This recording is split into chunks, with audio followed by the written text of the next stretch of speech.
Welcome back. In this video, we're going to basically copy and paste code from other projects that we build. So if you recall, we had this project where we loaded the location. That was yesterday. And now let me actually open the recent project, and that was my location app. I'm going to open it in a new window. And if you recall, we had these LocationUtils. All right, so this entire class, and I actually want to use the same thing. So I'm going to copy everything from here, and let's just,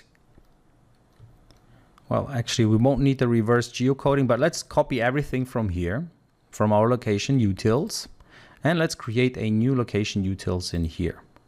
Okay, now here, new class, and that will be LocationUtils.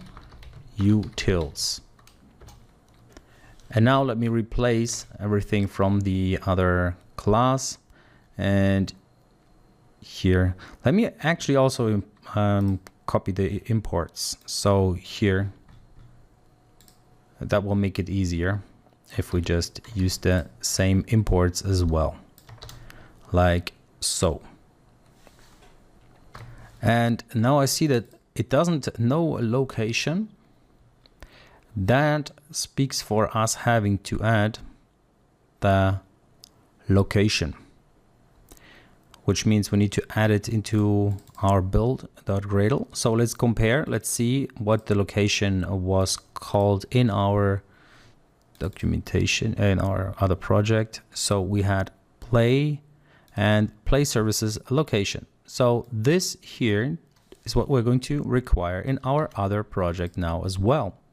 Because otherwise, you see, we don't have location. We have maps and all of the good stuff, but we don't have location yet. So let's sync that. And so you see, that's how the libraries and dependencies belong together. So now our LocationUtils, you see no errors anymore because all of the location classes have been added to our project and we can use them now. So basically we had this request location updates, which required a view model of location view model, which we have just set up in the last video, this location view model, which basically does the same thing as it did in the other project. So we could have copied it as well. Then we are working with a location callback. We have on location result. Let me just check whether everything is exactly the same as it should be, has location permission. All right, so this reverse geocode location, we're not going to require it for now. We could comment it out, but I'm just going to leave it in here. Potentially we will get back to it, but I believe we won't.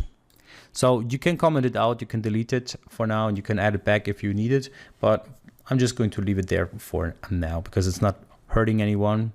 It's just a method that will not be called. All right, so that's what I wanted to set up for this video. In the next one, we're going to set up or update our shopping list item. So see you there.